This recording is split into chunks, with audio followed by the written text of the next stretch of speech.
On reste dans les Landes pour l'anniversaire de ce journal, celui de l'arrivée du Rafale sur la BA 118 de Mont-de-Marsan dans les Landes. 20 ans d'histoire, de succès, parfois d'échecs de ce fleuron de l'aviation militaire française qui nous sont racontés par Margot Bonfils. Le premier atterrissage du Rafale à Mont-de-Marsan, c'était en 2004. C'est le début d'une ère nouvelle. Et il est prévu pour être vraiment le cheval de bataille de l'armée de l'air jusqu'en 2050. Conçu pour remplacer le Mirage F1, il est construit d'abord pour la France avant de s'exporter. En 2015, le premier contrat est signé avec un pays étranger. L'Égypte commande 24 avions. Un an plus tard, c'est l'Inde pour un contrat de près de 8 milliards d'euros. Puis en 2021, c'est une nouvelle vente record avec les Émirats Arabes Unis, 80 appareils vendus. On va plus que doubler la chaîne de production du Rafale, donc ça représente des milliers d'emplois, non seulement chez Dassault et ses coopérants, Thales et Safran, mais sur les 400 entreprises qui travaillent dans l'écosystème du Rafale. Un carnet de commandes bien rempli pour les 2000 salariés du site de Mérignac, auquel s'ajoute la Serbie. En 2024, le pays a signé pour 12 Rafales. Une success story loin d'être terminée, d'autres pays sont intéressés par l'aéronef tricolore. L'Arabie Saoudite serait en discussion avec le chef de l'État. Et cet anniversaire, on en parle avec notre invité qui nous attend en direct de nos studios de Pau. Bonsoir Pierre-Henri Chuet. Bonsoir. Vous êtes ancien pilote de la Marine nationale, nom de code AT Chuet. Vous êtes suivi sur les réseaux par presque 1 demi-million de personnes. Alors, il évoque quoi pour vous, ce Rafale ?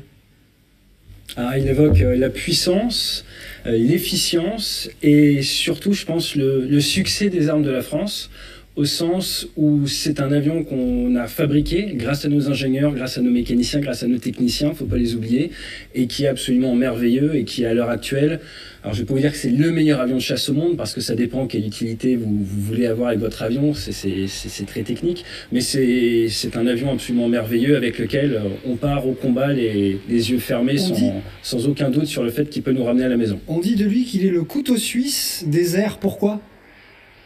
Alors, il est omnirôle. Omnirôle, ça veut dire qu'il peut tout faire. Tout à l'heure, dans le reportage, il disait justement qu'il remplaçait le Mirage F1.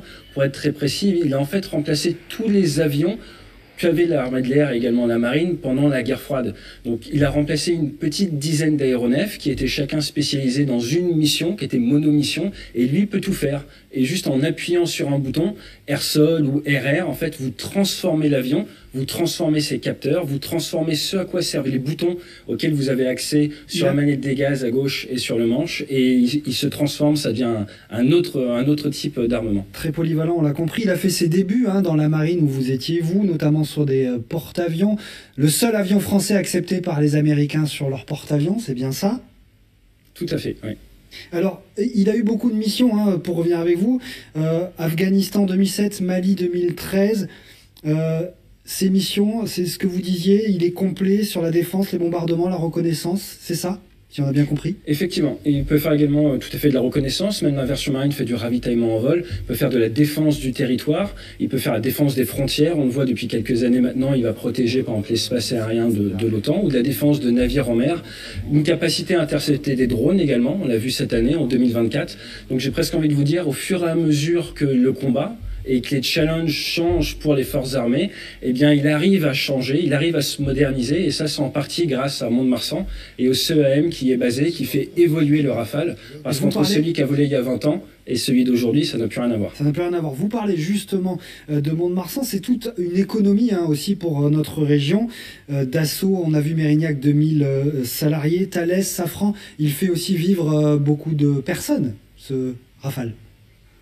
Tout à fait, parce que pour pouvoir exister, il faut une multitude de métiers, une multitude de sous-traitants, plus de 400 entreprises qui travaillent. Et ce qui a été la force du Rafale, c'est que les décideurs ont choisi de prendre le temps de faire évoluer l'avion à un rythme en cohérence avec nos budgets d'étatique. Et c'est pour ça que c'est un avion dont le prototype a volé en 86, il y a 38 ans, mais qui dure dans la durée et qui met du temps, si je puis dire, à progresser, parce qu'on fait ça à un rythme qui nous permet de rester souverains et de garder nos bureaux d'études, garder nos mécaniciens et de faire vivre tout le monde sur la durée. En un mot, parce qu'il nous reste 30 secondes, quel est votre souvenir le plus marquant sur le Rafale ?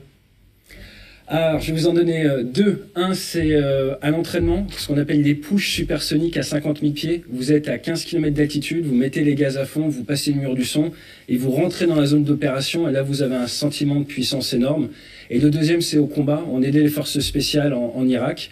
Et c'est un cas très particulier où il y avait des snipers qui embêtaient des forces spéciales. Et c'est grâce au senseur du Rafale, grâce à son interface Home System, réussir à permettre à ces hommes et ces femmes de rentrer vivants à la maison. Merci infiniment, Pierre-Henri Chuet. On pourrait en parler évidemment pendant des heures, mais il faut que l'on s'arrête là. Merci d'avoir accepté notre invitation. Merci à vous, avec plaisir.